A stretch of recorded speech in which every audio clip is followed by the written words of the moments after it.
За энэ өдрийн мэдээг та бүхэндээ хүргэе. За өнөөдрийн ээлжид хичээлээр өгөөж эрсдлийн талаар заах болно. За энэ бол яг миний өмнө олон жилийн өмнө бас бэлтгэж байсан миний оюуны бүтээл, оюуны өмч байгаа. За аливаа нэгэн ийм хөрөнгө оруулалтын хэрэгслээс ашиг орлого эсвэл өгөөж олох гэж үзэмжтэй байгаа. Өөрөөр хэлбэл сул чөлөөтэй мөнгөөрөө компани хувьцаа бодлон авч ногдол ашиг өгч болно. За мөн эргүүлээ зарж үнийн зөрүүнээс ашиг өгч болно. Үн түүжлэн засгийн газрын бонд, компани бондыг бодлон авч тогтмол орлого бүрдэж болно. Мөн нөгөөтэйгөр орон сууц хэн нэгэнд түрээслэх замаар түрээсийн орлого олж болно. Мөн орон сууцаа зарж үнийн зөрүүнээс ашиг олж болно.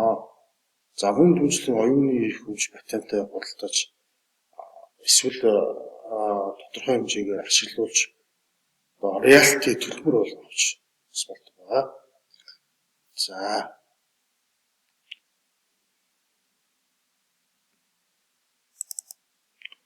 За эхлээд хэдүүлээ өнөөдөр эзэмших хугацааны өгөөжийн талаар үзнэ. За тэгээд ерөнхийдөө шилбэл хөрөнгүүдийг ерөнхийдөө нэг хоёр ангилаад байдаг. Financial asset болон physical asset гэдэг.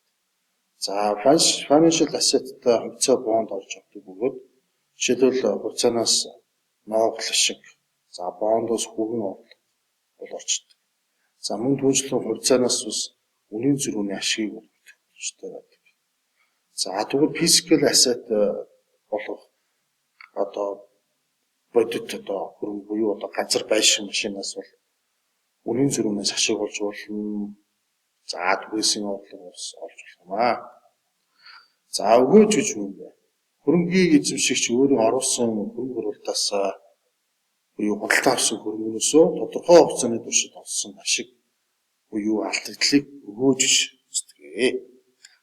За өгөөжийг тодорхой хугацаанд хөрөнгийн үнийн өөрчлөлт болон тодорхой хугацаанд хөрөнгнөөс орж ирсэн орох мөнгөний урсгалын нийлбэр дүн. Хөрөнгийн анх худалдан авсан үнд харьцуулж тухайн хөрөнгөөс олсон өгөөжийг босч болдог. За бидний үзэж байгаа энэ харж байгаа бол хамгийн өргөн хэрэглэгддэг эзэмших хугацааны өгөөж гэсэн юм байгаа. За holding period return гэдэг. За энэчнээс P1 нь бол хугацааны эцэстэх буюу зарах үе P1 анх худалдаа авсан үе буюу хугацааны хэмжих үн. За C гэдэг маань болохоор таны эзэмшиж байгаа хөрөнгнөөс эзэмших хугацаанд чинь орж ирсэн урсгал орлого гэж бас заримдаа нэрлэдэг. За хувьцаа эзэмшиж байгаа бол ногдол ашиг тийм үү? За байр байшин түрээсж байгаа бол түрээсийн орлого гэх мэт. Орлогуудыг C-гээр бол бүртгэж явна. За ингээд энэ томьёогоор болно. За энэ томьёогоо задлаад үзэхээр хөрөнгийн онц буюу J гэдэг зүйлийг бас олж болно. За C-гээр хөрөнгөтэй P1-ээс P1-аас P1 бол үнийн зөрүүнээс үүссэн ашиг буюу хөрөнгийн онцыг бас ингэж олж бас болдог.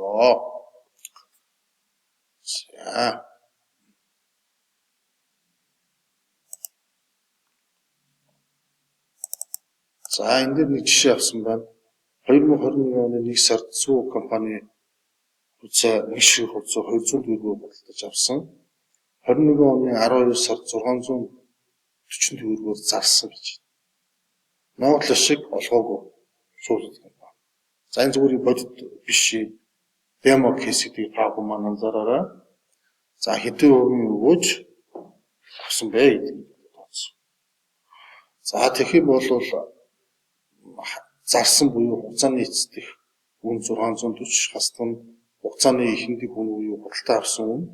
За урсгал орлого буюу ямар нэгэн орох мөнгө урсгал бол аваагүй тийм үү?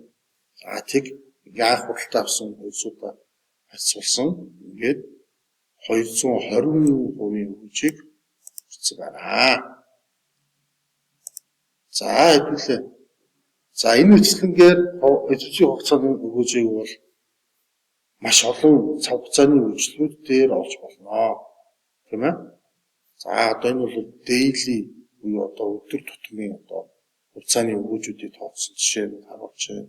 Статистик үзүүлэлтүүд харуулж байна. За хэдүүлээ цаашаа явъя тийм ээ. Өгөөжийг тодорхой хугацааны нэг үе эсвэл олон үеийн туршид тооцож болдог. Нэг үеийн өгөөжийг тооцоход харьцангуй хэлбэр байдаг. Харин олон үеийн туршид өгөөжийг тооцох олон арга байдаг тул тооцол ялгаатай байдаг. Үр дүн өөр байх тохиолдол байдаг. Эзэмшсэн хугацааны үеийн өгөөж нь тодорхой хугацааны нэг үеийн туршид хөрөнгөөс олох өгөөжийг илэрхийлдэг. Заавалчгүй нэг жил байх албагүй гэсэн үг байна.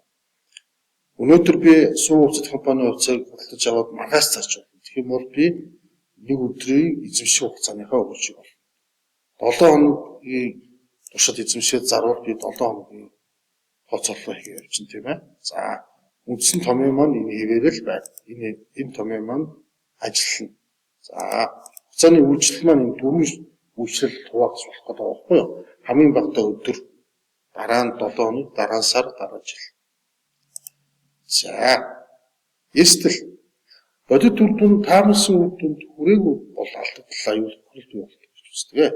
Төлөвлөж буй таамаглаж буй үр дүн бодитоор биелэхгүй байх магадлал ихсэх нь эрсдлийг нэмэгдүүлдэг гэж үздэг.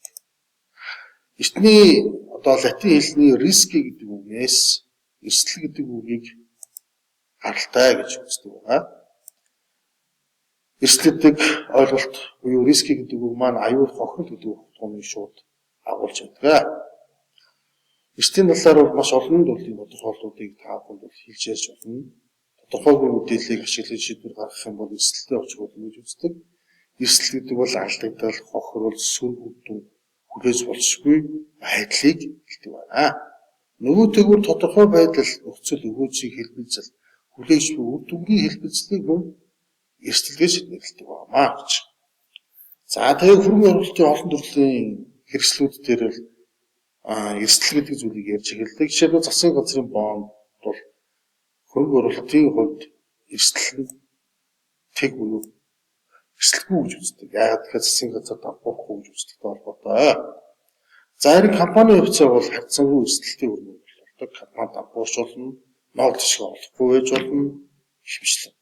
Мөн одоо компанийн бонд байлаа гэхэд компани бол бас давхарч болно. Хугацаанд бондын хуугийн төлбөрөө үндсэн төлбөрөө бас төлөхгүй байх олон төрлийн эрсдлүүдийг бол гаргаж ирдэг. За одоо хэдүүлээ өгөөжийн талаар үзсэн. Одоо тэгвэл эрсдлийг тооцох статистикийн харуудыг хэдүүлээ үзье. Хамгийн эхлээд бид нэр мэдрэмжийн арга үзье.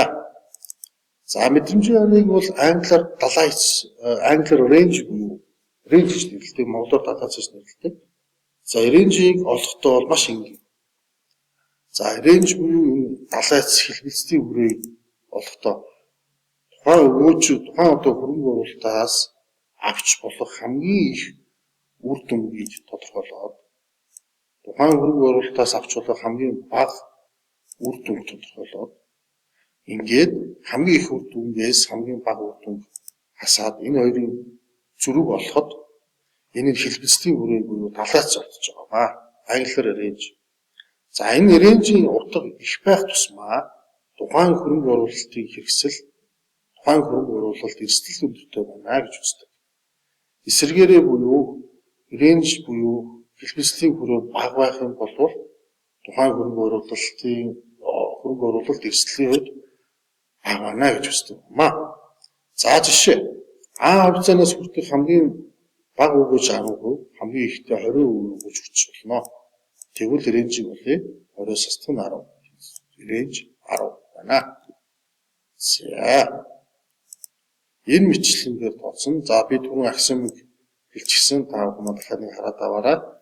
Далайцын хэмжээ их байвал хөрөнгөний өгөөжийн тийм ээ өгөөжийн эрсдэл их байв. Бага байвал бага байх нэ гэж. За дараагийн нэг хэсэг маань болохоор хөрөнгө оруулалтын өгөөжийг тооцох магадлалаар тооцох байгаа. За тэгэхээр магадлалыг хэдүүлээ үзнэ. За магадлалыг хэдүүлээ дүрсээр тэмдэглэсэн байгааг харъя. Жишээлбэл энэ хөрөнгөнөөс одоо жишээлбэл 15% өгөөж хүртэх магадлал 50%. За 13% өгөөж хүртэх магадлал 25%, 17% өгөөж хүртэх магадлал 25%. За ийм байна. Эцэнээс сэтгүүлээр нэг зүйлийг сайн анзаарах хэрэгтэй. Бүх магадлалын таталтуудын нийлбэр нэгтэйг 100% байх хэрэгтэй. Санах хэрэгтэй. Энэ бол нэгдүгээр аксиом байна. За ингээд хэдүүлээ хүлээгдэж байгаа өгөөжийн магадлалтай хувилбарыг харъя. За энэ болохоор KI буюу I-р өгөөж өгдөг. PI гэдэг нь тухайн I-р өгөөжийн тохиолдох магадлалыг үнэлж байна. За ингээд I-1-ээс эхлээд N хүртэлх боломжит хувилбарыг тооцогдно.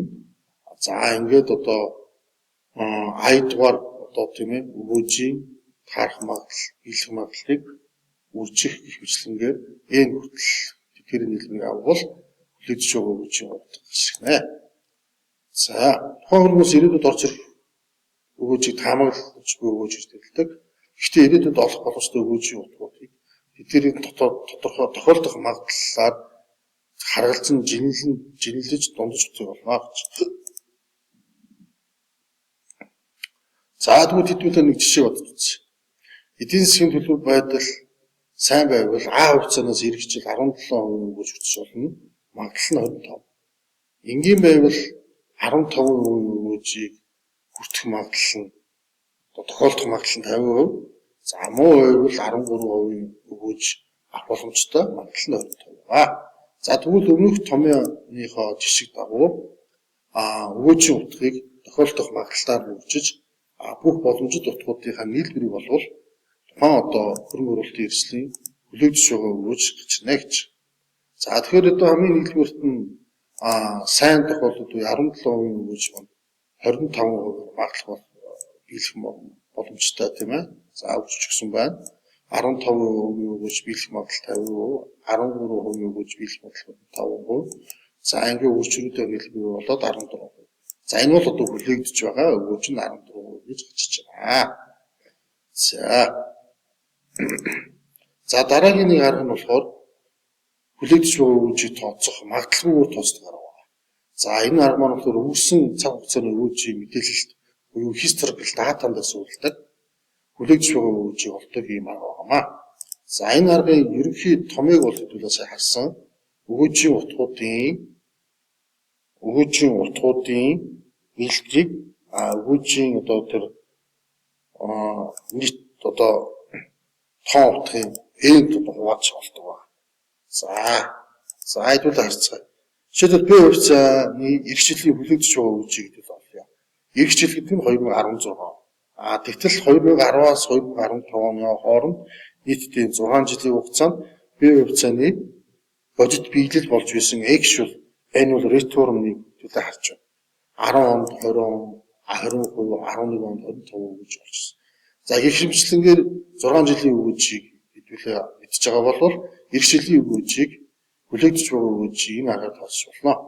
За энэ аргаар нь бол ерөөсөө хүлээгдэж байгаа өнгөрсөн цаг хугацааны өгөөжүүдийн арифметик дунджийг олно гэсэн. За хүлээгдэж байгаа өгөөжийг олохдоо тэгэхээр яах вэ? Өнгөрсөн хугацаанд олсон жил бүр өгөөжөө хугацааны үеийн тоондоо N-д хувааж олно. За ингээд хүлээгдэж байгаа өгөөж 24% гэж гарчиж байна. За ингээд хэдүүлээ өнөөдөр өгөөж тооцох 3 аргыг үзлээ. Хүлээгдэж байгаа өгөөжийн арга. За дараа нь болохоор хэдүүлээ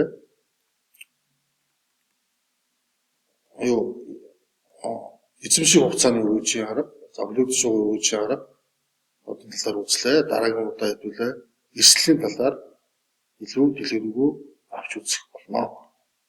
Анхаарал тавьсан баярлалаа.